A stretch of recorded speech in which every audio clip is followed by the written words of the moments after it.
Bastards. Third degree ట్రీట్మెంట్తో 5గురి చేత నిజం కక్కించాలని స్వయంగా ప్రయత్నించిన డీజీపీ సత్యేంద్ర అలసిపోతున్నాడు తప్ప పెదవి విప్పటం లేదు. 5గురిలో ఒక్క వ్యక్తి అయినా. అప్పటికే 24 గంటలు గడిచింది.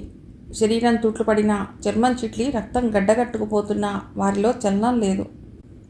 ఇలాంటి హార్డ్కోర్ క్రిమినల్స్ చేతనైనా నిజం కక్కించగల పోలీస్ ఆఫీసర్స్ చాలామంది ప్రయత్నించి ఓడిపోయారు. అది కాదు వాళ్ళని అంతగా ఆకట్టుకుంది. 5గురు 22 లోపు వాళ్లే. అసలు మానవ మాతృడన్నవాడు భరించలేని దారుణమైన హింసకు గురవుతున్నా శరీరం తమది కాదన్నట్టు నిర్లిప్తంగా నిలబడి అంతా భరిస్తున్నారు. కనీసం స్పృహ తప్పటం లేదు. డామెట్. బడలికగా ఓ జైల్లో చితికిలబడిపోయాడు సత్యేంద్ర. మొత్తం దేశం చాలా ఆసక్తిగా గమనిస్తున్న సమయంలో ఎంత ప్రయత్నించినా బ్లూ ఫాక్స్ ఎవరో తెలుసుకోలేకపోయారు.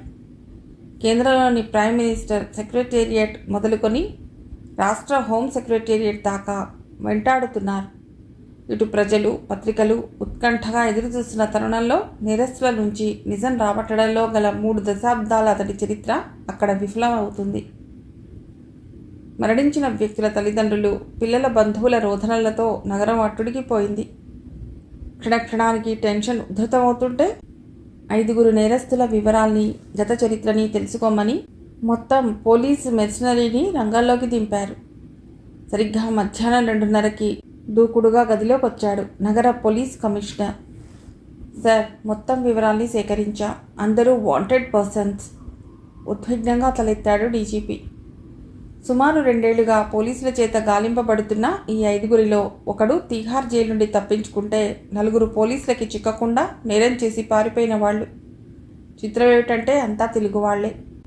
నిశ్చేష్టుడవుతూ ఫైల్ అందుకున్నాడు డీజీపీ. క్రిమినల్స్ ఫోటోలతో పాటు ప్రతి వ్యక్తి వివరాలు పొందుపరచబడి ఉన్నాయి. ప్రసాద్, వయస్సు 22 ఏళ్ళు, ఊరు అనకాపల్లి దగ్గర తుంపాలకపల్లె. తండ్రి లేడు, తల్లి పెంచింది. చిన్నతనం నుండి ఆకలి బాధతో చిన్న చిన్న దొంగతనాలు చేసేవాడు. చివరికి సునాయాసంగా డబ్బు సంపాదించడానికి క్షుద్రోపాసన మొదలుపెట్టి 17 ఏళ్ల వయసులోనే 2 పసిపిల్లల్ని క్షుద్రదేవతకి బలిచ్చాడు. చివరికి తన క్రూరత్వానికి పరాకాష్ఠగా పెళ్ళైన 7 నెలలకే నిండు చులాలిగా ఉన్న భార్యని చంపి ఆమె కడుపున పిండం తీసి శ్మశానంలో పూజలు చేస్తుండగా పోలీసులకు చిక్కాడు. అతడిని పట్టించింది తల్లి. అయితే కోర్టుకు తీసుకెడుతుండగా కస్టడీలో ఉండి తప్పించుకున్నాడు. డీజీపీ ఫలభాగం స్వేదంతో తడిసిపోతోంది.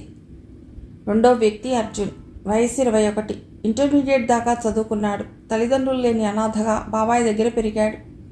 ఓ పోలీస్ ఆఫీసర్ కూతుర్ని ప్రేమించాడు. ఇతడితో బంధాన్ని అంగీకరించని పోలీస్ ఆఫీసర్ ఓ నేరం మోపి జైలుకు పంపాలనుకున్నాడు. అజ్ఞాతంలోకి వెళ్ళిపోయిన అర్జున్ 6 నెలల తర్వాత తెలుసుకున్నాడు తను ప్రేమించిన అమ్మాయి సునీతకు పెళ్ళయిందని. అంతే, ఆ అమ్మాయి తండ్రిపై కక్ష పూనాడు. గురి చూసి తాడు విసిరి దూరంగా ఉన్న వ్యక్తిని ఉరితీయటంలో సిద్ధహస్తుడైన అర్జున్ అలా ఒకసారి తనను వేటాడుతున్న సర్కిల్ ఇన్స్పెక్టర్ని తాడు విసిరి నడుస్తున్న జీపులోంచి బయటకు లాగి హత్య చేశాడు. అప్పటి నుండి అదృశ్యమయ్యాడు. ఊరు రాజమండ్రి దగ్గర ఓ పల్లెటూరు. నాగరాజు, 22, నల్గొండ జిల్లాలోని ఓ పల్లెలో పెరిగాడు. అనాథ, పాముల వాళ్ల చేత పెంచబడ్డాడు. చిన్నతనంలో పాము గరళాన్ని ఒంటికి అలవాటు చేసుకుని స్నేక్ ఫోర్స్లో పాముల మధ్య కూర్చునేవాడు. ఓ కాలేజీ అమ్మాయి తృప్తిని ప్రేమించి తిరస్కరించబడ్డాడు. అంతే, ఒక రాత్రి అమ్మాయిల హాస్టల్లో 6 తాచుపాముల్ని వదిలి తను ప్రేమించిన అమ్మాయితో పాటు మరో 4 యువతుల మరణానికి కారణమయ్యాడు. అప్పటి నుండి అజ్ఞాతంలోనే ఉన్నాడు. సహదేవ్, వయస్సు 23, ఊరు తూర్పుగోదావరి జిల్లాలోని ఓ పల్లె. తల్లిదండ్రులు లేని సహదేవ్కి చెల్లి రాజ్యం అంటే విపరీతమైన ప్రేమ. ఓ షుగర్ ఫ్యాక్టరీలో పనిచేస్తూ చెల్లెల్ని ఓ కాంట్రాక్టర్ కొడుక్కిచ్చి పెళ్లి చేశాడు. లాంఛనాల విషయంలో బావ కోరికల్ని తీర్చలేక నలిగిపోతుండేవాడు. ఒకనాడు చెల్లిని కిరోసిన్ పోసి హతమార్చబోయిన బావని, అతడి తల్లిదండ్రుల్ని గొడ్డలితో నరికి హత్య చేసి పారిపోయాడు. అమలాపురంలో జరిగిన ఈ హత్య ఇప్పటికీ ఆ ప్రాంతంలో అతి క్రూరమైన మారణకాండగా ప్రజలు చెప్పుకుంటారు. పోలీసుల చేతికి చిక్కకుండా తిరుగుతున్నాడు అప్పటి నుండి. చివరివాడు బలరాం, వయస్సు 24, పుట్టింది కడపలో. చిన్నతనంలోనే సర్కస్లో చేరి క్రమంగా అక్కడ శరీర దారుఢ్యానికి సంబంధించిన ప్రదర్శనలు ఇచ్చేవాడు. నుదుటితో ఇనుప చువ్వల్ని వంచటం, ఇటుకల్ని బద్దలు చేయటం, గుండెలపై ఏనుగును ఎక్కించుకోవటం లాంటి ప్రత్యేకతలతో సర్కస్ కంపెనీలో ఉంటూ ఒకనాడు భోజనం విషయంలో జరిగిన తగాదాలో కంపెనీ మేనేజర్ని తలతో గుద్ది హత్య చేశాడు. 7 ఏళ్ల జైలు శిక్ష విధించబడ్డాక తీహార్ జైలు నుండి పంపబడ్డాడు. అక్కడ జైలర్ని తలతో గుద్ది చంపి జైలు నుండి తప్పించుకున్నాడు. 1-2 సార్లు కాదు, కనీసం 10 సార్లు చదివాడు డీజీపీ సత్యేంద్ర. అందరూ అతి క్రూరంగా ప్రవర్తించగల నేరస్తులే. చట్టానికి దూరంగా అజ్ఞాతంలో ఉండాలని బ్లూ ఫాక్స్ లాంటి ఓ ప్రముఖ నేరస్తుడి పంచన చేరి డబ్బు కోసమో లేక షెల్టర్ కోసమో నేర ప్రవృత్తిని డ్యూటీగా మార్చుకున్నవాళ్ళు. ఇప్పటిదాకా చేసిన నేరాలకి, వారు సృష్టించిన టెర్రరిజానికి, క్యాపిటల్ పనిష్మెంట్కి సిద్ధంగా ఉన్నవాళ్ళు. ఆ క్షణంలో డీజీపీ సత్యేంద్ర ఆలోచిస్తున్నది వాళ్ల శిక్షల గురించి కాదు, ఇలాంటి వ్యక్తుల అండగా ఉన్న బ్లూ ఫాక్స్ గురించి. ఇప్పుడు హెరాయిన్తో పాటు 5 నేరస్తులు పోలీస్ కస్టడీలోనే ఉన్నా సత్యేంద్ర ఊహించినట్టు బ్లూ ఫాక్స్ నుంచి ఎలాంటి ఫోన్ కాల్ రాలేదు. మరో ఒప్పందానికి సిద్ధపడతాడనుకుంటే అలాంటి అప్రోజల్ ఏమీ రాని ఆ సంధి కాలంలో బ్లూ ఫాక్స్ పరంగా ఇంకా ఏ ప్రమాదం వాటిల్లబోతుందో అన్న సందిగ్ధంతో నలిగిపోతున్నాడు. మరో గంట గడిచింది. అది ప్రశాంతతలా లేదు. 2 యుద్ధాల మధ్య నిశ్శబ్దంలా ఉంది. ఇక్కడితో బ్లూ ఫాక్స్ విరమిస్తాడన్న నమ్మకం లేని డీజీపీ రాజధాని నుండి స్పెషల్ పోలీసును రప్పించే ఏర్పాట్లు చేశాడు. నగరంలో ప్రతి వీధి పోలీసు బలగంతో నింపాలని నిర్ణయించుకున్నాడు. సరిగ్గా అదే సమయంలో తండ్రి అంత్యక్రియలు పూర్తి చేసి ఇంటికి తిరిగి వచ్చిన మేజర్ సంగ్రామ్ని చుట్టేసింది గీత బౌరుమంటూ. డాడీ, డాడీ, నాకు గ్రాండ్ పా కావాలి. ఓ మూల నిలబడ్డ ప్రత్యూష నిశ్శబ్దంగా కన్నీళ్లు చిందిస్తోంది. గీతని పైకెత్తుకున్న సంగ్రామ్ బుజ్జగిస్తున్నట్లు తలనిమిరాడు. ఐ వాంట్ గ్రాండ్ పా. ఏమని జవాబు చెప్పగలడు? ఏ పదాలతో ప్రతిరోజు పాపని గుండెలపై పరుండబెట్టుకుని కథలు చెప్పే తండ్రి వెలితిని పూరించగలడు? కళ్ళ నుండి ఓ నీటిబొట్టు రాలిపడింది కసిగా. ప్రత్యక్షంగా మాతృభూమిని రక్షించుకునే సంతృప్తి దక్కేది రక్షణ శాఖలోనే అంటూ కోరి మరీ తనను డిఫెన్స్లోకి పంపిన తండ్రి రూప. ఎన్ని జన్మలకైనా ఈ నేల కోసం, ఈ నేలపైనే పుట్టాలనుంది అంటూ ప్రతిక్షణం దేశభక్తి ఉద్బోధించిన తండ్రి వాక్యాలు గుర్తుకొస్తుంటే నిశ్శబ్దంగా తండ్రి ఫోటో దగ్గరికి నడిచాడు. నిన్నటిదాకా బతికి ఉన్న నాన్నకి రాష్ట్రపతి సేవా పథకాల్ని అందుకుంటున్న ఈ ఫోటోలే మరుపురాని స్మృతులైతే ఇప్పుడు నాన్న ఓ స్మృతిగా మారిపోయాడు. ఎందుకిలా జరిగింది? ఈ దేశం ఏం కాబోతోంది అనుకోలేదు మేజర్ సంగ్రామ్. తండ్రి మరణానికి కారణమైన 5 నేరస్తుల గురించి ఆలోచిస్తున్నాడు. సుశిక్షితుడైన సైనికుడిగా రాటుదేలిన శరీరం, 3 పదుల వయస్సులో మనస్సు జీర్ణించుకున్న తాత్వికత నరనరాన్ని ఉద్రిక్తపరుస్తోంది. గుండె పొరల్లో ఆలోచనల అణువులు విచ్ఛేదనం చెందుతూ ఉంటే రక్తం మండిపోతూ పోతపోసిన శరీరాన్ని కరిగిస్తూ అగ్నిసాగర తరంగాన్ని చిమ్ముతోంది. ఎలాంటి స్థితిలో అయినా ప్రసన్నతని మాత్రం వర్షించే సంగ్రామ్ నేత్రాలు నెత్తుటి చారలతో అరుణిమని పుంజుకుంటుంటే అనుకున్నాడు భావరహితంగా. డాడీ, నేను చేస్తున్నది మంచో చెడో ఆలోచించే స్థితిలో లేని నేను నీ మరణానికి కారణమైన వ్యక్తుల్ని సమాధి చేయాలనుకుంటున్నాను. ఆ ముష్కరుల రక్తంతో పరిశుద్ధుడనై మళ్ళీ నువ్వు చూపించిన మార్గంలోనే నడుస్తాను. అంతవరకు నన్ను ఆటంకపరచకు. మిలిటరీ ఇంటెలిజెన్స్ ఆఫీసర్గా, శత్రు స్థావరాలోకి చొచ్చుకుపోగల సాహసవంతుడిగా, దేశ సరిహద్దుల్ని దాటి మాతృభూమిలో అడుగుపెట్టే ఉగ్రవాదుల్ని ఎదుర్కొనే శౌర్య పరాక్రమాలలో త్రివిధ దళాల అధిపతుల మన్ననల్ని అందుకున్న ఒకే ఒక్క వ్యక్తి. అసాధారణమైన చరిత్ర గల మేజర్ సంగ్రామ్ దృఢంగా నిర్ణయించుకున్నాడు అప్పటికే. సరిగ్గా అదే సమయంలో విశాలమైన అరణ్యాలతో పాటు సుందరమైన పార్కులతో నిండి ఉన్న స్వీడన్ దేశంలో సెయింట్ లూసియా దినం ఉత్సవాన్ని జరుపుకుంటున్నారు అక్కడి ప్రజలు.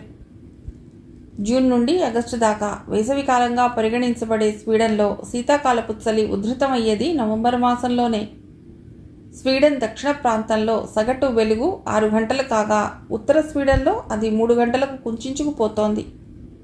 ఆ సందర్భంగా వింటర్ ఫెస్టివల్గా అక్కడి ప్రజలు సెలబ్రేట్ చేసుకునేది సెయింట్ లూయిస్ డే. కాంతి దేవతగా గుర్తించబడు సెయింట్ లూసియాని ప్రజలు ప్రతి డిసెంబర్ 13వ తేదీన ఓ ఉత్సవంలా పూజిస్తుంటారు. స్వీడన్ రాజధాని స్టాక్ హోమ్లో సాయంకాలం 6 గంటల వేళ యువతులు కిరీటాల్లాంటి క్యాప్స్ ధరించి వాటిపై వెలిగించిన కొవ్వొత్తులతో నక్షత్రాల్లాంటి గుర్తులతో ఉన్న హ్యాట్స్ని యువతులు తలకి పెట్టుకుని ఉల్లాసంగా ఫెస్టివల్ డ్రింక్ గ్లాగ్ని సేవిస్తున్నారు. డైనమైట్ని కనిపెట్టి ప్రపంచానికి అందించిన ఆల్ఫ్రెడ్ నోబెల్ ఆలోచనల నుండి ప్రారంభమైన పారిశ్రామిక ప్రగతి, ఆయుధాలను ఉత్పత్తి చేసే బోఫోర్స్ మొదలుకొని ప్రపంచంలో ఇనుముని ఉత్పత్తి చేసే పెద్ద దేశంగా థర్డ్ వరల్డ్ కంట్రీస్లో డేమ్స్ హైడ్రో ఎలక్ట్రిక్ పవర్ ప్లాంట్స్ని, హై వోల్ట్స్ ట్రాన్స్మిషన్ లైన్స్కి సాంకేతిక సహాయాన్ని అందించగల ఆధునిక వైజ్ఞానిక ప్రగతి సాధించిన శక్తివంతమైన దేశంగా ఖ్యాతిని సాధించిన ఆ దేశంలో జనాభా చాలా తక్కువ. ఇంచుమించు 90 లక్షల మంది ప్రజలు మాత్రమే గల ఆ దేశంలో అతి ముఖ్యమైన పండుగ సెయింట్ లూయిస్ డే. కాబట్టే ఆదమరచి షాంపెయిన్ తాగుతూ సెయింట్ లూయిస్ని 17వ శతాబ్దంలో శౌర్య పరాక్రమాలతో స్వీడన్ కోసం పోరాడిన ప్రొటెస్టెంట్ చక్రవర్తి అడోల్ఫస్ని స్మరిస్తూ పాటలు పాడుతూ తూలిపోతున్నారు. దేశంలోని ప్రజలు నలుమూలలా ఇంత సంతోషంగా గడుపుతుండగా రాజధాని స్టాక్హోమ్ ప్రైమ్ మినిస్టర్ సెక్రటేరియట్లో ప్రపంచ దేశాలన్నింటినీ కుదిపివేయగల ఓ వార్త అందించబడింది. దానిని అందించింది స్వీడన్లోని భారత రాయబారి. ఆ వార్త అరక్షణంలో స్వీడన్ అధ్యక్షుడికి, అక్కడి నుండి పార్లమెంటుకి చేరింది. అరగంటలో దేశంలో రెడ్ అలర్ట్ ప్రకటించబడింది. సెయింట్ లూసియా డే ఉత్సవాల్లోని ప్రజలు ఉలిక్కిపడ్డారు. ఫెస్టివల్ మూడ్లో ఉన్న జనం ఉద్విగ్నంగా టెలివిజన్స్ ముందుకు పరిగెత్తారు.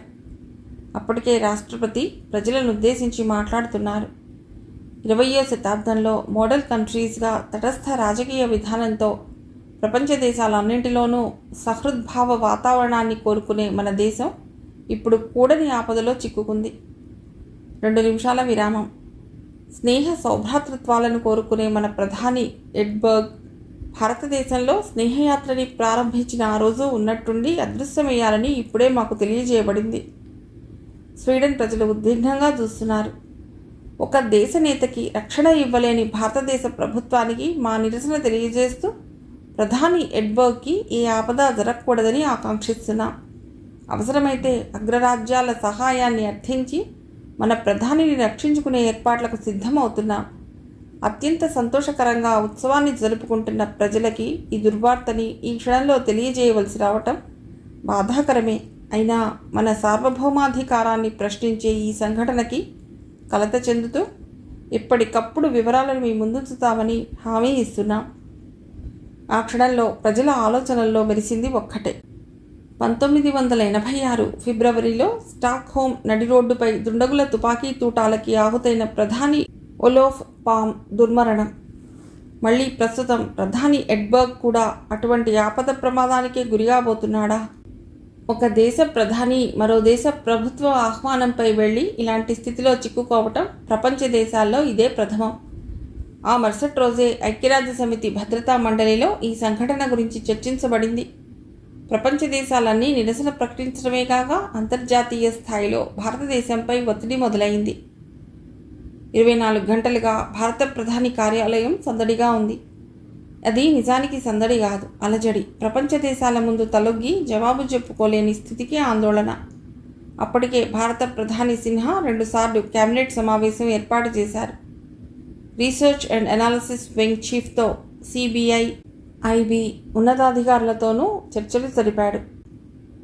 స్వీడన్ ప్రధాని ఆంధ్ర యూనివర్సిటీ అందజేసిన గౌరవ డాక్టరేట్ పురస్కారాన్ని అందుకుని తన సిబ్బందితో ఎయిర్పోర్ట్కి వస్తుండగా మార్గమధ్యంలో అటాక్ జరిగింది.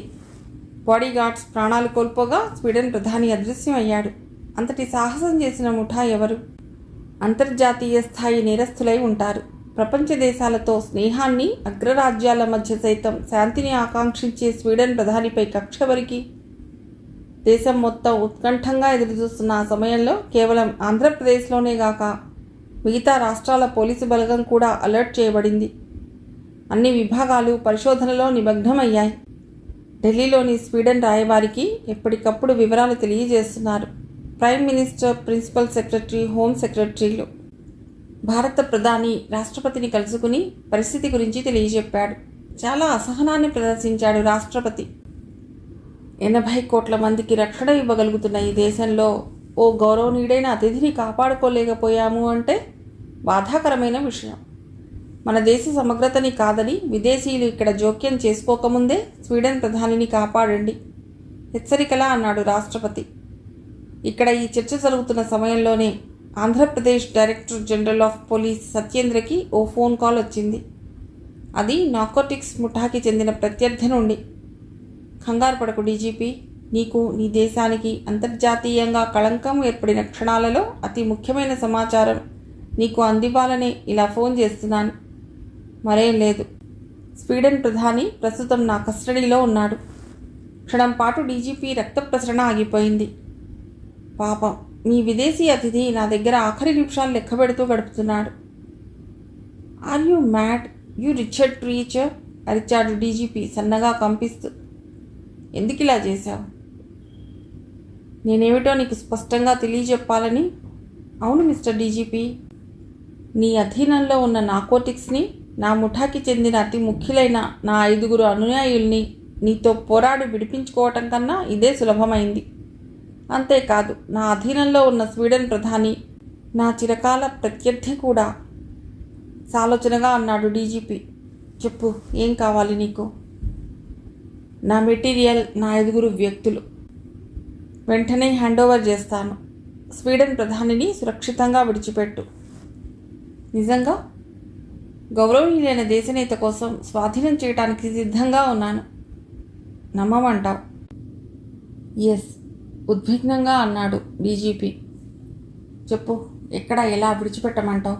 ఎప్పుడు, ఎన్ని గంటలకి? గంటల్లో కాదు, రోజుల్లో. వాట్? అవును, నా వాళ్ళని, మెటీరియల్ని ఇప్పుడు కాదు, 13 రోజుల్లో నాకు హ్యాండ్ ఓవర్ చేయాలి. 13 రోజుల్లోనా? అంత గడువు ఎందుకు? ప్రస్తుతానికి అది నీకు అనవసరం. డీజీపీ శరీరం స్వేదంతో తడిసిపోయింది. కానీ ఒక దేశ ప్రధానిని అంతకాలం నీ దగ్గర ఉంచుకుంటే ప్రపంచ దేశాలకి మేమేం సమాధానం చెప్పుకోవాలి? That's your problem. సో 13వ రోజున నేను మళ్ళీ ఫోన్ చేస్తాను. నా మాట విను. అదేదో ముందే నువ్వు విని ఉంటే, మర్యాదగా నా మెటీరియల్ హ్యాండ్ ఓవర్ చేసి ఉంటే ఇంత అనర్థం జరిగేది కాదు డీజీపీ. అనవసరంగా అతి తెలివి ప్రదర్శించావు. కానీ 13 రోజుల దాకా? అర్థోక్తిగా ఖండించాడు. నేను సాధించవలసిన మరో వ్యవహారానికి అంత వ్యవధి నాకు అవసరమైంది డీజీపీ. అలా అయితే మరికొంత లాభంతో నేనే ఈ దేశం వదిలి వెళ్లే అవకాశం నాకు చిక్కుతుంది. సో అంతవరకు సెలవు. చూడు, చివరిగా నాదో హెచ్చరిక. ఈ 13 రోజులు నువ్వు కానీ, నీ ప్రభుత్వం కానీ అనవసరమైన తెలివిని ప్రదర్శిస్తే స్వీడన్ ప్రధాని బతకడు. అది గుర్తుంచుకో. ఫోన్ క్రెడిల్ చేసిన చప్పుడు. గొంతు తడారిపోయిన డీజీపీ వెంటనే ఈ విషయాన్ని కేంద్ర ప్రభుత్వానికి తెలియజేశాడు. ప్రత్యర్థి అన్న ప్రతి మాటని పుల్లుపోకుండా రిపీట్ చేసి చెప్పాడు. ప్రధాని వెంటనే హోం, రక్షణ శాఖల సెక్రటరీతో పాటు త్రివిధ దళాలకి చెందిన చీఫ్తో అత్యవసర సమావేశం ఏర్పాటు చేసి పరిస్థితిని సమీక్షించాడు. 13 రోజుల గడువు ఎందుకు అడిగినట్లు?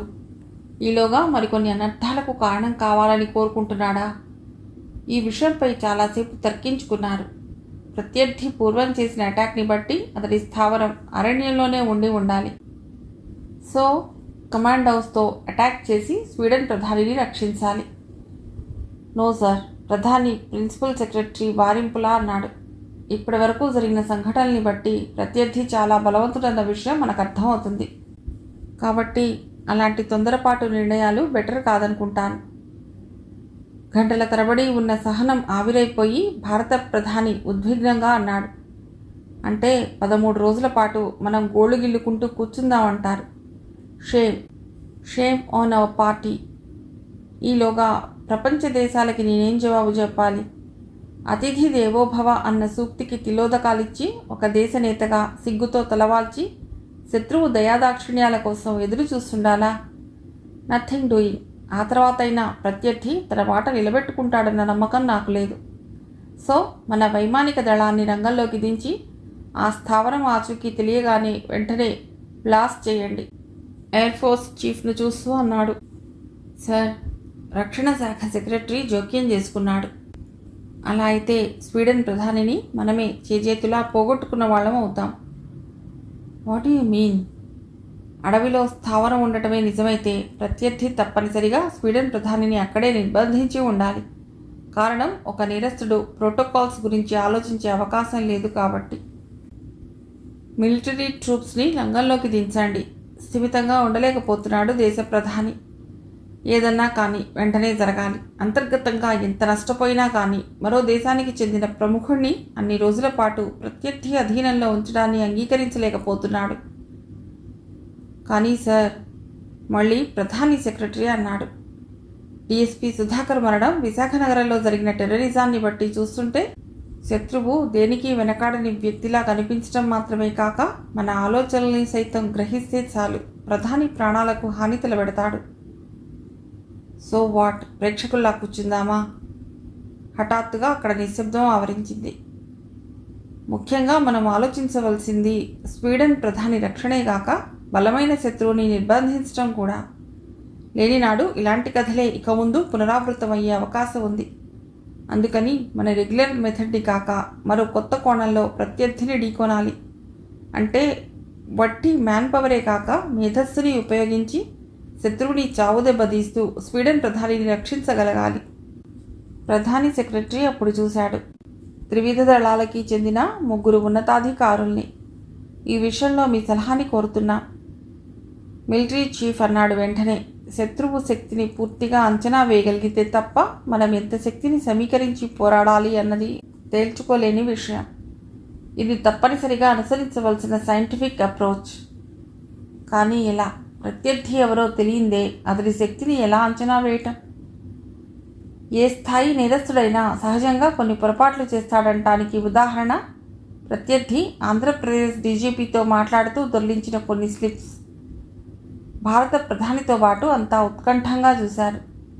స్వీడన్ ప్రధాని తన చిరకాల ప్రత్యర్థిగా అతడు చెప్పిన దాన్ని బట్టి ప్రత్యర్థి స్వీడన్ దేశం వాడన్నా అయి ఉండాలి, లేదా స్వీడన్ దేశంలో ప్రధాని మూలంగా పూర్వం కొన్ని ఇబ్బందుల్లో చిక్కుకుని ఉండాలి.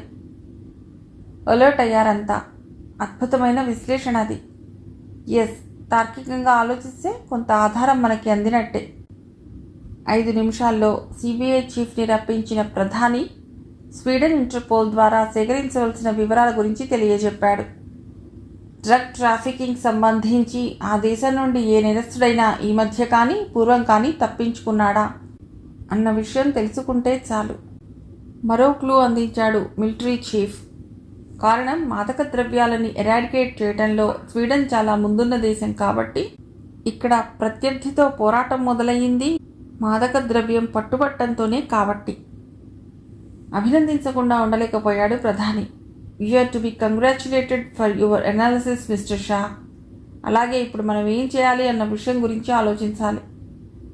13 రోజుల పాటు మనం నిశ్శబ్దంగా కూర్చోవటం మన దేశ సమగ్రతకి కళంకంగా పరిణమించే అవకాశం ఉంది కాబట్టి నిశ్శబ్దంగా ఉన్నట్టు ప్రత్యర్థిని మభ్యపెట్టి ఒక పటిష్టమైన ఆపరేషన్తో స్వీడన్ ప్రధానిని బయటకు రప్పించాలి. అతన్ని అదుపులోకి తీసుకోవాలి. కానీ ఎలా? శౌర్య పరాక్రమాలే కాక బుద్ధిబలం, టైం మేనేజ్మెంటు తెలిసిన ఒక వ్యక్తిని రంగంలోకి దించడం ద్వారా. రెప్పవాల్చకుండా చూస్తున్నారంతా. ఇలాంటి ఆపరేషన్స్ నిర్వహించవలసింది పోలీస్ ఫోర్స్కి చెందిన వ్యక్తుల ద్వారా కాదు. క్రమశిక్షణ, స్పాంటినిటీ, గెరిల్లా పోరాటాల్లో నిష్ణాతుడైన ఓ యోధుడి ద్వారా. అలాంటి వారెవరన్నా ఉన్నారా? ఎస్, ఠక్కున అన్నాడు మిలిటరీ చీఫ్ మిస్టర్ షా. ఎవరా వ్యక్తి? అడిగాడు భారత ప్రధాని. మిలిటరీ ఇంటెలిజెన్స్ ఆఫీసర్గా బార్డర్ సెక్యూరిటీ ఫోర్స్లో డెప్యుటేషన్పై ఎన్నో సాహస కృత్యాలు నిర్వహించిన వ్యక్తిగా అసాధారణమైన చరిత్ర గల వ్యక్తి major Sangram. Navy, air force అధికారులు కూడా వెంటనే అన్నారు, yes sir, it's right approach. ఆలస్యం చేయలేదు భారత ప్రధాని. వెంటనే పిలిపించండి. అర్ధరాత్రి దాటింది. ఢిల్లీ కన్నాట్ ప్లేస్లో ఉన్న డిఫెన్స్ గెస్ట్ హౌస్లో లిక్కర్ సిప్ చేస్తూ కూర్చుని ఉన్నాడు మేజర్ సంగ్రామ్. కొన్ని గంటల క్రితం దాకా ఈ 5 నేరస్తుల్ని మట్టుబెట్టాలని అనుకున్నాడో ఇప్పుడు ఆ వ్యక్తులకి చెందిన ముఠా వివరాల్ని తెలుసుకోవటమే గాక స్వీడన్ ప్రధాని రక్షణకి సంబంధించిన బృహత్తర కార్యక్రమాన్ని తననే నిర్వహించమని కోరుకుంటున్నారు. అడిగింది సామాన్యమైన వ్యక్తి కాదు, సాక్షాత్తు భారత ప్రధాని. 80 కోట్ల మంది భారత యువతతో పాటు ప్రపంచ దేశాలన్నీ ఉత్కంఠంగా ఎదురుచూస్తున్న తరుణం కావచ్చు. అయినా వెంటనే అంగీకరించలేకపోయాడు. ఆలోచించుకునే వ్యవధి కావాలంటూ వెనక్కొచ్చేశాడు. ఎందుకో మనసు అంగీకరించడం లేదు. అది తండ్రి మరణంతో ఏర్పడ్డ తాత్వికతో, అది కానినాడు ఈ బాధ్యత తను మాత్రమే ఎందుకు స్వీకరించాలి అన్న మీమాంసో చాలా సంఘర్షణకి లోనయ్యాడు. ప్రధాని గొంతులోని ఆర్ద్రత ఇంకా అతడిని వెన్నంటే ఉంది. మిస్టర్ సంగ్రామ్, శాంతి భద్రతల్ని పరిరక్షించుకోవటంలో, అతిథుల్ని గౌరవించడంలో, అతి ప్రాచీనమైన సంస్కృతితో ప్రపంచ దేశాల్లో తలమానికంగా నిలిచిన ఇంత పెద్ద ప్రజాస్వామిక దేశం ఈరోజు బిడియంతో తలవంచుకునే స్థితికి దిగజారిపోయింది. శత్రురాజ్యాలు రెచ్చగొట్టినా, సరిహద్దుల్లో నిలిచి కయ్యానికి కాలు దువ్వుతున్నా, పోరాడి గెలిచే శక్తి ఉండి కూడా క్షమాగుణాన్ని ప్రదర్శించడమే అలవాటైన ఈ దేశంలోని ఒక వ్యక్తిగా, ఈ దేశ రక్షణ వ్యవస్థలో చారిత్రాత్మక స్థానం గల శక్తిగా నీకే ఈ బాధ్యతను అప్పచెప్పటానికి సంకల్పించాను. ఈ దేశం పరువుని, వ్యక్తిగతంగా నా ప్రతిష్టని కాపాడాలి అంటే ఈ ఆపరేషన్ నిర్వహించి విజయం సాధించాలి. బదులు చెప్పకుండా వెనక్కి మరలిన మేజర్ సంగ్రామ్ బడలికగా కళ్ళు మూసుకున్నాడు. తండ్రి మరణానికి కారణమైన 5గురిని కడతేర్చి హంతకుడు కావాలా, లేక మొత్తం వ్యవస్థతో పోరాటానికి సిద్ధపడాలా అన్న విషయం తేల్చుకోలేకపోతున్నాడు. ఉన్నట్టుండి తండ్రి రూపం గుర్తుకొచ్చింది. దేశం, దీక్ష, భక్తి అంటూ కథలు కథలుగా రక్తంలో ఉత్తేజాన్ని నింపిన ఆ వ్యక్తి ఇప్పుడు లేడు. కానీ ఒకనాడు ఆయనన్న మాటలు జ్ఞప్తికొచ్చాయి. కర్తవ్యాన్ని విడనాడి సన్యసించినంత మాత్రాన సిద్ధి లభించదు. కర్మయోగంతో కూడని సన్యాసం బాధనే మిగుల్చుతుంది తప్ప బతుక్కి అర్థాన్ని ఇవ్వదు. యాదృచ్ఛికంగా ఆ వాక్యాలు స్మృతిపథంలో మెదిలినా అవే కర్తవ్యం నుండి దూరంగా ఉండిపోవాలన్న మేజర్ సంగ్రామ్కి విధిని గుర్తు చేశాయి. 1, 2 కాదు, 100 సార్లు అవే వాక్యాలు పునశ్చరణ చేసుకుంటూ తెల్లవార్లు గడిపేవాడు. అది కాదు, మరణించిన తండ్రి ఆత్మ తనలా ప్రేరేపిస్తుందేమో అనుకుంటూ ఉదయ సూర్యుడి కిరణాలు మొహంపై పడి ప్రతిఫలిస్తుంటే 10 నిమిషాల్లో కాలకృత్యాలు ముగించుకుని ప్రైమ్ మినిస్టర్ సెక్రటేరియట్కి ఫోన్ చేశాడు. వెంటనే భారత ప్రధానితో అపాయింట్మెంట్ దొరికింది. 7 నిమిషాల్లో సంగ్రామ్ ప్రధానిని కలుసుకున్నాడు. మీరు ఆదేశించిన ప్రకారం ఆ బాధ్యత నిర్వహించడానికి సిద్ధంగా ఉన్నాను. అభిమానంగా గ్రీట్ చేశాడు ప్రధాని. చెప్పండి, నా నుండి మీకు ఎలాంటి సహాయం కావాలి? నిశ్శబ్దంగా నిలబడ్డాడు మేజర్ సంగ్రామ్. డబ్బు, అమ్యునిషన్, మిలిటరీ ఫోర్స్, ఎస్, మీకు ఏం కావాలన్నా, ఎన్ని బెటాలియన్స్ సైన్యం కావాల్సినా తీసుకెళ్ళండి. నాతో పాటు 3 విభాగాలకి చెందిన మిలిటరీ అధికారులు మీ సూచన పాటించడానికి, సహకరించడానికి సిద్ధంగా ఉన్నాం. ఏం కావాలి? ఇవేమీ వద్దు, సాలోచనగా అన్నాడు సంగ్రామ్. మరి ఆ 5గురు నేరస్తులు? సరిగ్గా వినలేదేమో అనుకున్నాడు భారత ప్రధాని. వాట్? ఎస్ సార్, నాకు కావాల్సింది ఈ 5గురి కోసం ప్రత్యర్థి పట్టుబట్టాడో ఆ 5గురు వ్యక్తులు. భారత ప్రధాని నిశ్చేష్టుడిలా చూశాడు. వాళ్ళతో మీకేమిటి? 2 క్షణాల పాటు నిశ్శబ్దంగా ఉండిపోయిన సంగ్రామ్ అన్నాడు. మీరు అనుమతిస్తే నా ఆపరేషన్కు వాళ్ళని నా ఆయుధంగా ఉపయోగించుకుంటాను. కానీ అవాక్కైన భారత ప్రధాని ఈ అభ్యర్థనని అంగీకరించలేకపోయాడు. ఇది ఎలా సాధ్యం? ఉరికి సిద్ధంగా ఉన్న వాళ్ళని విడిచిపెట్టి మీకు అందించడం ఎలా వీలవుతుంది? ఆ కిరాతకులు మీ అదుపులో ఉంటారని మీరెలా అనుకుంటున్నారు? మీకెందుకు ఇలాంటి ఆలోచన వచ్చింది? జీర్ణించుకోలేకపోతున్నాడు ఆయన. తప్పదు, నేను ఈ ఆపరేషన్ నిర్వహించాలి అంటే నాకు ఆ 5గురు కావాలి, స్థిరంగా అన్నాడు. మీకు అందజేసిన మరుక్షణం వాళ్ళు తప్పించుకు పారిపోతారు. ఆ విషయం నాకు వదిలిపెట్టండి. సారీ, ఇలాంటి ప్రపోజల్ని ఊహించని భారత ప్రధాని అసహనంగా అన్నాడు. ఇది తప్ప మరేమన్నా అడగండి. నాకు కావాల్సింది ఇదే అయినప్పుడు మరోటి ఎలా అడగను? మృదువుగా నవ్వాడు మేజర్ సంగ్రామ్.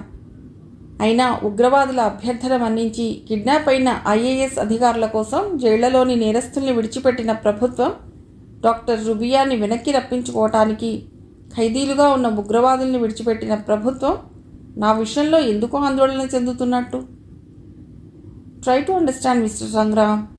ఒకనాడు ప్రభుత్వం ఉగ్రవాదుల కోరిక మన్నించిందని మీరు అదే మార్గంలో ప్రయాణం చేయాలనుకోవటం దారుణం. సార్, ఇది దారుణం. ఈ దేశాన్ని ప్రేమిస్తున్న వ్యక్తిగా నేను తీర్చుకోవాలనుకుంటున్న రుణం. Please accept. ఇంపాసిబుల్. మరోసారి ఆలోచించండి. ఇక మాట్లాడవలసింది లేనట్టు వెళ్ళిపోయాడు మేజర్ సంగ్రామ్. వెంటనే సెక్రటరీస్తో పాటు మిలిటరీ చీఫ్ షాతో సమావేశం ఏర్పాటు చేసిన భారత ప్రధాని సాయంకాలం 4 గంటల దాకా ఇదే విషయంపై చర్చలు జరిపాడు. దట్ ఈజ్ మేజర్ సంగ్రామ్, చివరిగా అన్నాడు మిలిటరీ చీఫ్. మరో మార్గం లేదు, సంగ్రామ్ ప్రపోజల్ని అంగీకరించడం తప్ప. కానీ వాళ్ళు తప్పించుకుపోతే? సందేహాన్ని వ్యక్తం చేశాడు భారత ప్రధాని. సంగ్రామ్ నుండి అంత తేలిగ్గా తప్పించుకోలేరు. రెడిక్యులస్.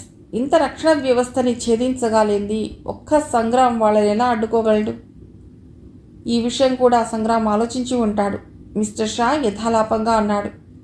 ఇక్కడ మనం ముఖ్యంగా కోరుకుంటున్నది పట్టుబడిన 5గురిని చట్టరీత్యా ఉరితీయడం గురించి కాదు, స్వీడన్ ప్రధానిని రక్షించాలని. 13 రోజులు ఎలాగో నిశ్శబ్దంగా ఉండమని ప్రత్యర్థి హెచ్చరించాడు కాబట్టి 5గురిని ఆ వ్యవధిలో సంగ్రామ్కి అప్పచెప్పడం బెటర్ అన్నది నా అభిప్రాయం. అంగీకారం కుదిరినట్టు తిరిగి సంగ్రామ్ని రప్పించారు 10 నిమిషాల వ్యవధిలో. మీ ప్రపోజల్ని నేను అంగీకరిస్తున్నాను, కానీ సాలోచనగా చూశాడు భారత ప్రధాని. 5గురి విషయంలో మీరు ఎలాంటి హామీ ఇవ్వగలరో వివరించండి. ప్రత్యర్థి ఇచ్చిన గడువులో మారణాస్త్రాల వంటి ఈ 5గురి అండతో ఆపరేషన్ నిర్వహిస్తాను. లేనినాడు తిరిగి చట్టానికి అప్పజెప్తాను. దానికి చట్టపరమైన హామీగా ఆ 5గురి తరఫున బెయిల్ పిటిషన్పై నేను సంతకం చేస్తాను. వాళ్ళు మీ కస్టడీ నుండి తప్పించుకుంటే దేశం కోసం ఆలోచిస్తున్న ఓ నిజాయితీ గల మేజర్ని ఇలా ప్రశ్నించడం బాధాకరమే అయినా సంశయించలేదు భారత ప్రధాని. ఒకవేళ మీరు అనుకోనిది జరిగితే మీరు ఇలా బాధ్యులు కాబోతున్నారు. చట్టరీత్యా శిక్షకి సిద్ధపడ్డం ద్వారా వెనుకాడలేదు మేజర్ సంగ్రామ్. అదే భారత ప్రధానిని అమితంగా ఆకట్టుకున్నది. వ్యక్తిగతమైన లాభం లేని విధి నిర్వహణలో తను ఏదన్నా నష్టపోవడానికి సిద్ధపడుతున్నాడు మేజర్ సంగ్రామ్. వెల్, ఆంధ్రప్రదేశ్ ప్రభుత్వానికి నేను వెంటనే ఆదేశాలను అందిస్తాను, భారత ప్రధాని అన్నాడు. మరో అభ్యర్థన. మేజర్ సంగ్రామ్ వైపు చూశారంతా. ఈ విషయం ప్రజలకి కానీ పత్రికలకి కానీ తెలియకూడదు. అలా ప్రత్యర్థి నోటీస్కి వెళ్లకుండా చూడాలి. ఇంతవరకు 5గురు నేరస్తులు పట్టుబడ్డారని మాత్రమే ప్రజలకి తెలుసు తప్ప ఆ వ్యక్తులు ఎలా ఉంటారన్నది తెలియదు. కాబట్టి ఈ 12 రోజులు ఆ ఫోటోలు పత్రికల్లో పబ్లిష్ కాకుండా ప్రభుత్వపరమైన హామీ కావాలి. ఏం చేయబోతున్నాడో, ఎలా సాధించాలనుకుంటున్నాడో తెలియదు, కానీ చాలా పటిష్టమైన పథకంతో రంగంలోకి దిగుతున్నాడని అర్థమైన భారత ప్రధాని అంగీకారంగా తలపంకించాడు. చివరగా కరచాలనంలా మేజర్ సంగ్రామ్ చేతిని అందుకున్నాడు భారత ప్రధాని. అతి ప్రమాదకరమైన వలయంలో అడుగు పెడుతున్న మీరు వేస్తున్న ప్రతి అడుగు ఎంత విలువైనదో గుర్తుంచుకోండి. మా శుభాకాంక్షలే కాక 80 కోట్ల మంది భారతీయుల ఆశీస్సులు అండా మీకుంటాయని మర్చిపోకండి. Good luck. శాల్యూట్ చేశాడు మేజర్ సంగ్రామ్. ఏ పరిణామానికి అతడు కారణమవుతాడో ఎవరి ఊహకి అందడం లేదు. కానీ వెడుతున్న అతడు మహాప్రస్థానం వైపు దూసుకుపోతున్న సూర్యరథంలా ఉన్నాడు. చాలా రహస్యంగా ఆదేశాలు జారీ అయిన తరుణంలో ఎయిర్ఫోర్స్కి చెందిన ప్రత్యేక విమానంపై ఆంధ్రప్రదేశ్లో అడుగుపెట్టాడు మేజర్ సంగ్రామ్. ఆకాశంలో పాలిపోయిన మేఘాలు, ప్రకృతి గుండెలు చెదిరేటట్టు మొదలైన ఈదురుగాలి, నగరం రోడ్లపై పచ్చని రంగుని వర్షిస్తున్న సోడియం కవో ల్యాంప్స్. పాశుపతంలా దూసుకుపోతోంది జీప్. డ్రైవింగ్ సీట్లో కూర్చుని ఉన్నాడు సంగ్రామ్ సివిల్ డ్రెస్తో. ఒక మహాయజ్ఞం మొదలైన సూచనగా అతడి పాలభాగం స్వేదాన్ని చిమ్ముతోంది. లక్ష్యమే తప్ప గమ్యం తెలియని ప్రయాణం అది. క్రతువుకి సిద్ధమయ్యే హవిస్సులా అతడి ఉచ్ఛ్వాస నిశ్వాసలు వేడి సెగల్ని చిమ్ముతుంటే రియర్ వ్యూ మిర్రర్లో చూశాడు. ఒక మనీలా రోప్తో కట్టేయబడ్డ 5గురు ఒకరి మొహాలొకరు చూసుకుంటున్నారు. వారి కళ్ళల్లో ఆందోళన లేదు. ఏదో ఊరు ప్రయాణం చేస్తున్నట్లుగా ప్రశాంతంగా ఉన్నారు. అప్పటికి 10 నిమిషాల క్రితమే కేంద్ర ప్రభుత్వాల నుండి రహస్య ఆదేశం ప్రకారం ఐజీ ప్రిజనర్స్ అందరినీ విడుదల చేసి మేజర్ సంగ్రామ్కి అప్పచెప్పాడు. చివరగా ఐజీ అన్న మాటలు మేజర్ సంగ్రామ్ చెవుల్లో ప్రతిధ్వనిస్తున్నాయి. ప్రయోజనాన్ని ఆశ్రయించి ఈ ఖైదీలను మీరు తీసుకువెడుతున్నారు. ఈ కొద్ది రోజుల్లోనూ జైలు అధికారులు అర్థం చేసుకున్నదొక్కటే మిస్టర్ సంగ్రామ్, రక్తం తాగే అలవాటు గల క్యానిబాల్స్ గురించి మనం విన్నాం తప్ప చూడలేదు ఇంతవరకు. ఈ 5గురు అలాంటి వాళ్లే. ఒక్క క్షణం అజాగ్రత్తగా ఉన్న ప్రాణాలు తీయటమే కాక చంపిన వ్యక్తి శవాన్ని కాల్చి చలికాగుతూ రక్తాన్ని శ్వాసలతో తాగే నరరూప రాక్షసులు. ఒక్క మాటలో చెప్పాలంటే మనుషులకుండే ఒక్క గుణము లేనివాళ్ళు. Be careful. హఠాత్తుగా ఆలోచనల నుండి తేరుకున్నాడు. ఉన్నట్టుండి ఓ వ్యక్తి సంగ్రాంపైకి లంఘించడంతో ఏం జరుగుతున్నది గ్రహించేలోగా మరో వ్యక్తి చేతులకున్న మనీలా తాడుతో సంగ్రాం కంఠానికి ఉరిలా బిగించాడు. అరంగుళం వ్యాసం గల మనీలారో సంగ్రాం కంఠనాళాల్ని తాకి అరక్షణంలో అతడి నేత్రాల్లో రక్తం చిమ్మింది. జీప్ ఆగిపోయిందనుకున్న వారి ఆలోచనల్ని అర్థం చేసుకున్న సంగ్రాం ఆ స్థితిలోనే వేగాన్ని మరింతగా పెంచాడు. కంఠం చుట్టూ పట్టు మరింత బిగించాడు బలరాం. అదిగాక నుదుటితో ఇనుప చువ్వల్ని వంచేయగల సమర్థతని గుర్తు చేసుకుంటూ సంగ్రాం తలని నుగ్గు చేయాలని కాస్త వెనక్కి జరిగాడు. Control yourself mister Sangram. డాష్ బోర్డ్లోని రివాల్వర్ని ఓ చేత్తో అందుకున్నాడు. రియర్ వ్యూ మిర్రర్లో మీరంతా స్పష్టంగా కనిపిస్తున్నారు. తెలివి ప్రదర్శిస్తే మీ తలలు చిట్లిపోతాయి. వెకిలి నవ్వులు. నీకు షూట్ చేయడం కూడా వచ్చా? అడిగాడు సహదేవ్. యా, మీకంటే సూటిగా, మీ అందరికన్నా గురి తప్పకుండా, ఇంకా స్పష్టంగా చెప్పాలంటే ఈ మిర్రర్ అవసరం లేకుండా మీ నిట్టూర్పుల చప్పుళ్ళ బట్టి షూట్ చేయగలను. అలాగా? రియర్ వ్యూ మిర్రర్పై గాండ్రించి ఉమ్మేశాడు నాగరాజు. ఇదంతా నిశ్శబ్దంగా గమనిస్తున్న ప్రసాద్ రెప్పపాటలో సంగ్రాం వైపు జరిగి పళ్లతో అతడి మెడ వెనకగా కొరికాడు. సంగ్రాం బాధని నిభాయించుకోవటానికి చాలా శ్రమపడవలసి వచ్చింది. మరోసారి అవకాశం ఇవ్వకూడదనుకుంటూ ప్రసాద్ జుట్టు పట్టుకుని బంతిలా ఫ్రంట్ సీట్ పైకి లాగాడు. అవాక్కయ్యారంతా. సంగ్రాంలో నిబ్బరం వారికి అంతుపట్టడం లేదు. ఇతడెవరు, ఎందుకు, ఎక్కడికి తీసుకెడుతున్నాడో తెలియక సులభంగా తప్పించుకోవాలనుకుంటూ ఇబ్బంది పడి అంతలోనే కళ్ళతోనే సంజ్ఞలు చేసుకున్నారు. జనం మధ్య రోడ్డుపై కన్నా కాస్త నిర్మానుష్యంగా ఉన్న ప్రదేశంలో అయితే సులభంగా సాధించుకోవచ్చుననిపించింది. వారి ఆలోచనల్ని గ్రహించినట్టు మరో 5 నిమిషాల్లో జీపు గ్రౌండ్స్లోకి వచ్చి ఆగింది. ఆకాశంలో మసక వెన్నెల, చుట్టూ దట్టంగా పెరిగిన చెట్లు. అవాక్కై అంతా చూస్తుండగానే ముందు తనే కిందికి దిగిన సంగ్రాం దిగి రమ్మన్నట్టు సంజ్ఞ చేశాడు. చేతిలో రివాల్వర్ ఏ క్షణంలోనైనా నిప్పులు కక్కేటట్లుంది. 5 గోదాల్లోకి దిగిన మృగాల్లా నేలపై నిలబడ్డారు. వారు చూస్తుండగానే రివాల్వర్లోని బుల్లెట్స్ చుట్టూ నేలపై ఉన్న దుమ్ముని లేపుతూ ఓ వృత్తంలా సరిహద్దుల్ని నిర్ణయించాయి. బుల్లెట్స్ అయిపోయాయి. కిసుక్కున నవ్వాడు అర్జున్. నిజానికి అది నవ్వు కాదు, ఇప్పుడు బలం మాది అంటూ వ్యంగ్యంగా చేస్తున్న హెచ్చరిక. అఫ్కోర్స్ ఈ బుల్లెట్స్ని నేను ఉపయోగించింది మీ చుట్టూ నేను ఓ గిరి గీశానని తెలియచెప్పటానికే. అర్థం కానట్లు చూశారంతా. ఆ గిరిలో మేము ఉండాలంటావు? సహదేవ్ గొంతులో ఎగితాళి. అఫ్కోర్స్. మేమెవరమో నీకు తెలుసనుకుంటాను. అర్జున్ పరిహాసంగా నవ్వాడు. మీ గురించి మీరు ఆలోచిస్తూ నేనెవరిని అన్న సత్యం మీరు తెలుసుకోవాలని ప్రయత్నించటం లేదు. అవసరం లేదు. ఏ 4 గోడల మధ్య నుండి స్వేచ్ఛా ప్రపంచంలో అడుగుపెట్టే అవకాశం ఇచ్చానే, తెలుసుకునే కుతూహలం లేదు? తెలుసుకోవాలని ఉంది, కానీ ఈ కట్లు అడ్డం వస్తున్నాయి వెకిలిగా నవ్వుతూ అన్నాడు బలరాం. బలరాం వెకిలి నవ్వు సంగ్రాంని ఎంత ఉద్రిక్తుడిని చేసింది అంటే 1/2 నిమిషంలో వారి సంఖ్యలని ఛేదించాడు. సో ఇప్పుడు చూడండి నేనెవరు అన్నది. నువ్వే చెప్పు, ఆవిలిస్తూ చూశాడు నాగరాజు. ప్రపంచం తిరస్కరించే మిమ్మల్ని కొన్ని రోజుల పాటు అద్దెకు తెచ్చుకున్నవాణ్ణి. మీరు సహకరిస్తే మనుషులుగా మార్చి ప్రపంచానికి పరిచయం చేయాలనుకుంటున్న మేజర్ని. మేము మైనర్లం కాము, కానీ నేను వయసులో మీకన్నా పెద్దవాడినైన మేజర్ని మాత్రమే కాదు, మిలిటరీ మేజర్ని కూడా. పాపం సైన్యం నుండి తప్పించుకొచ్చావా? మరే నీకు శిక్షణ ఇవ్వాలని నీ తల్లో జేజమ్మ దిగి రావాలి అంటే అతడిలో ఇంకా చెక్కు చెదరని ధీమా. అంత మొండి ప్రాణులా? చూస్తావా? అభ్యంతరం లేదు. ఇంటి దగ్గర చెప్పే వచ్చావా? సంగ్రాం 2 అడుగులు ముందుకు నడిచాడు. మిమ్మల్ని తీసుకొస్తానని చెప్పి మరీ వచ్చాను. Goodbye. వెళ్ళబోయారు. అటెక్కడికి? మా ప్రపంచంలోకి. కానీ ఇప్పుడు నా కస్టడీలో ఉన్నారు. మమ్మల్ని అదుపు చేయగలనని అనుకుంటున్నావా? ఎస్, అది తేల్చుకోవాలనుకుంటున్నాను. సో మై డియర్ జెంటిల్మెన్, రివాల్వర్ను దూరంగా విసిరాడు. చాలా శక్తిమంతులం అనుకుంటున్న మీకో చిన్న పరీక్ష. ఇందాక నేను గీసిన గిరి చూశారు. నన్ను కాదని ఆ గిరి దాటి మీరు వెళ్ళగలగాలి. అప్పుడు అంగీకరిస్తాను మీ శక్తి నాకన్నా గొప్పదని. బలరాం కళ్ళు అరణిమలయ్యాయి. నిన్ను నలిపేయటానికి మాలో ఏ ఒక్కడైనా చాలు. నేను ఒక్కడితో పోరాడను. అంతా ఒకేసారి నన్ను నిర్వీర్యుణ్ణి చేసి వెళ్ళగలగాలి. క్షణం నిశ్శబ్దం. అలా భయంతో నిశ్చేషులు కావద్దు. కమాన్.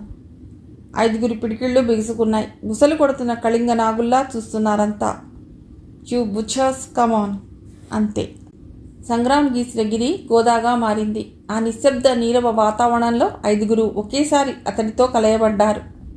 ఒక దేశ నేత ప్రత్యర్థుల చేతికి చిక్కి ప్రపంచ దేశాల్లో ఆసక్తిని, భారత ప్రభుత్వంలో అలజడిని ఉధృతం చేస్తున్న తరుణంలో భారత రక్షణ వ్యవస్థకి చెందిన ఒక మేజర్ తన ప్రతిజ్ఞని ప్రదర్శించే ప్రయత్నంలో శక్తిని కూడగట్టుకున్నాడు. ఒక దేశానికి అతడు ప్రధాని అయితే ఒక పెద్ద నేర వ్యవస్థకి 5 ప్రతినిధులుగా పోరాటం మొదలైంది. వారిలో ఉన్నది కిల్లర్ ఇన్స్టింక్ట్. సంగ్రామ్లో ఒక సుశిక్షితుడైన సైనికుడిలోని పట్టుదల. తలతో అతన్ని నుజ్జు చేయాలనుకున్న బలరాం గురితప్పి పాలభాగం నెల్లి తాకింది.